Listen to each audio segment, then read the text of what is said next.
என்னடா இது நமக்கு வந்த சோதனை? ஞாயிற்றுக்கிழமை அதுமா நமக்கு ஆசைப்பட்ட ஒரு கறிமீன் கூட திங்க முடியலையே. கையிலும் சுத்தமா காசு இல்லை. என்ன நம்ம நேரமா இதான்? என்னடா அது? ஏதோ கோழி சவுண்டு கேட்குது. நம்ம வீட்டுக்குள்ள கோழியா? என்ன அது? இந்த கோழி நம்ம வீட்டு பக்கம் வந்துருக்கு. நம்ம வீட்டு பக்கம் வந்தாலும் அந்த பக்கத்து வீட்டுக்காரன் கண்டமேனு கத்துவானே. கோழி பார்க்கறதுக்கு நல்லா வெடக்கோழியாக தானே இருக்கு. அடிச்சு தின்னா நல்லா டேஸ்டாக இருக்கும் போலயே. நமக்கும் கறி திங்கணும் போல இருக்கு. இந்த வாய்ப்பை விட்டால் இதுக்கப்புறம் வாய்ப்பே கிடைக்காது. அந்த பக்கத்து வீட்டுக்காரன் இந்த கோழியை வச்சுக்கிட்டு ஓவராக வாய் பேசுகிறான். நம்மக்கிட்ட 2-3 டைம் சண்டை வேற போட்டிருக்கேன். இதை இன்னைக்கு பிடிச்சி போச்சிட வேண்டியதான். இந்த கூடையை வச்சு கவுத்து பிடிச்சிட வேண்டியதான். இப்போ எப்படி பிடிக்காம அப்பாடா மாட்டிக்கிச்சு. எங்க இன்னைக்கு கறி திங்காம போயிடுவோமோ அப்படின்னு நினைச்சேன். தானா வந்து மாட்டிக்கிச்சு. இதை எப்படியாச்சும் பக்கத்து வீட்டுக்காரனுக்கு தெரியாம அதை சமைச்சிடணுமே. அண்ணே, உங்களை தானே பார்க்கலான்னு அவசரமா வந்துக்கிட்டு இருந்தேன். நல்ல வேலை நீங்களே வர்றீங்க. என்னடா தம்பி, என்ன விஷயம்? அது ஒன்றும் இல்லைண்ணே, ஒரு சின்ன டவுட்டு. நீ தான் இந்த சமையல் வேலையெல்லாம் பயங்கரமாக பண்ணுவல்ல, அதான் உன்ட்ட ஒரு ஐடியா கேட்டு போலான்னு வந்தேன். என்னடா, எந்த டவுட்டாக தான் கேள்றா? ஏதாச்சும் புதுசாக டிஷ்ஷு செய்ய போறியா? அதெல்லாம் ஒன்றும் இல்லைண்ணே, இந்த கோழி குழம்பு வச்சா வாசனை வராமல் கோழி குழம்பு வைக்கணும். அதுக்கு ஏதாச்சும் ஒரு டிப்ஸ் இருக்கானே? எது? வாசனை வராமல் கோழி குழம்பு வைக்கணுமா? ஏண்டா, வாசனை வர்றதுக்கு அவன் எவ்வளோ மெனக்கண்டு குழம்பு வைக்கிறான். நீ என்னடானா வாசனையே வராமல் குழம்பு வைக்கணும்னு கேட்குற? என்னடா விஷயம்? அது ஒன்றும் இல்லைண்ணே, சும்மா சொல்லுண்ணே. எப்படிண்ணே? டேய், உண்மையை சொல்கிறா? உன் மொழியும் சரியில்லை, நீ பேசுகிற பேச்சும் சரியில்லை. என்னடா பண்ணி வச்சிருக்க?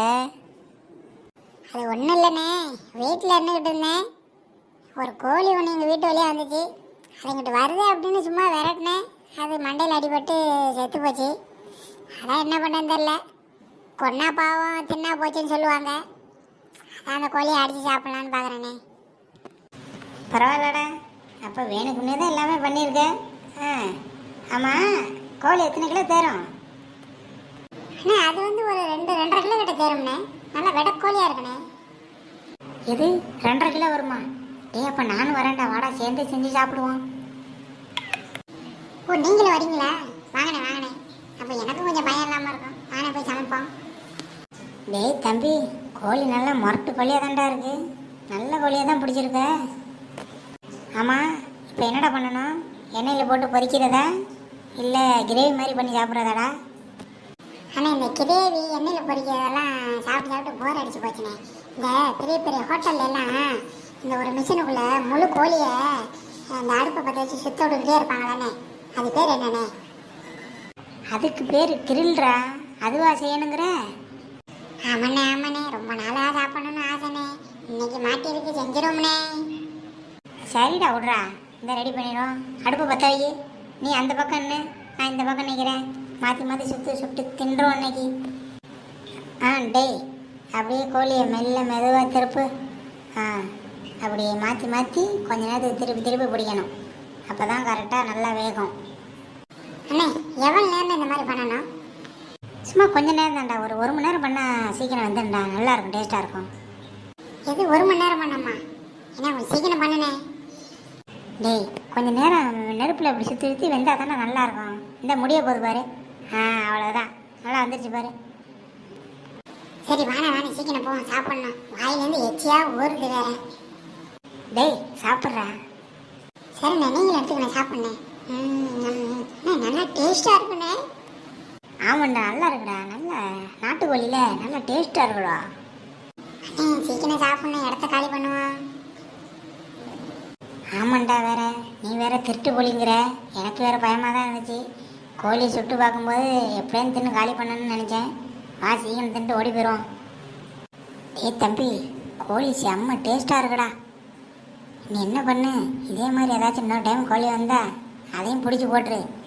யாருக்கும் தெரியாமல் இதே மாதிரி அடித்து சாப்பிட்ருவோம். நீ ஒன்றும் கவலைப்படாதண்ணே, அந்த பக்கத்து வீட்டுக்காரன் ஏகப்பட்ட கோழி வச்சிருக்கான். எப்படி இருந்தாலும் அடிக்க நம்ம வீட்டு பக்கம் தான் வரும். டக்குன்னு போட்டு தள்ளிடுறேன்.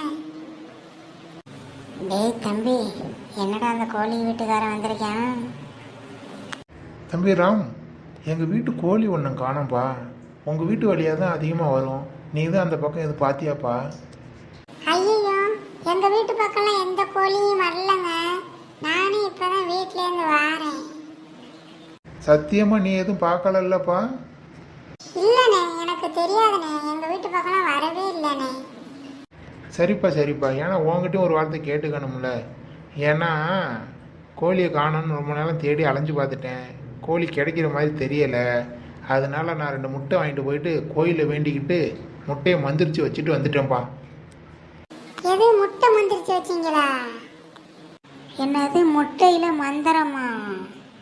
ஆமாம் தம்பி, இந்த மாதிரி கோயிலில் முட்டை மந்திரிச்சு வச்சுட்டு வந்தா நைட்டுக்குள்ளே அவங்களுக்கு ரத்த வாந்தியாக வரும். எது ரத்த வாந்தி வருமா? ஆ, ரத்த வந்தியா? தம்பி நீங்கள் எதுக்குப்பா ஷாக் ஆகுறீங்க? யார் கோழி திருடுனாங்களோ அவங்களுக்கு தான்ப்பா ரத்த வாந்தி வரும். சரி, நான் போயிட்டு வரேன், பார்த்து வீட்டுக்கு போங்க.